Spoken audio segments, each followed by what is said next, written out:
Negative tayo ng magkano? Kano ba negative natin? Kasi may binabayaran tayo. Renta, tapos pasahod. So, check ko kung nasa ilan yung exact na negative. February 1 to February 5. Hindi naman yung negative talaga tayo dito, idol. Hindi naman pwedeng hindi. Negosyo yan eh. Tsaka, may binabayaran tayong utang. So, ang negative natin ngayon dito, boss, 8,876. Laki, ano? Hindi nakikita. Malaki yan, Brad.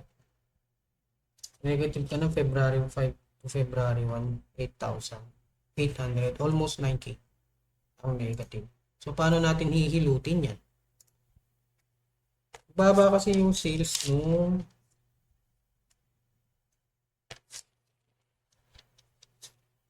February 3, tapos February 2, tapos February 1. Baba talaga, boss. Tsaka mabinabayaran ang utang. So, bale, ang utang doon sa Bombay, real talk lang tayo, real talk ang magsalita. Kailangan natin malinis yung sinasabi natin sa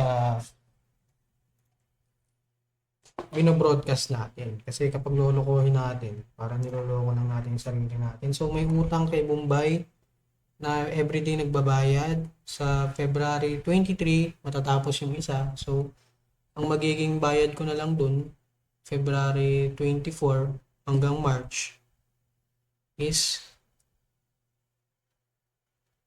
400. 400 na lang. So, after March, tapos mabayaran yun, siguro second week ng March, tapos na rin yung isa. So, 100 na lang. March to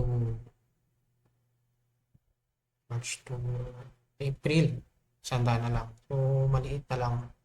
Mahirap eh. Mahirap kung tutos. Lalo na kung wala naman tayong pinagkukuhanan ng ibang source of income. Ganun talaga. Pero, gagawa natin ng paraan para umangat yung sales. And, tatrabahuin natin na malupit kung paano natin siya i-execute sa marketing. So, yun lang guys. Ito yung upload ko bukas. Kung ano yung sales bukas.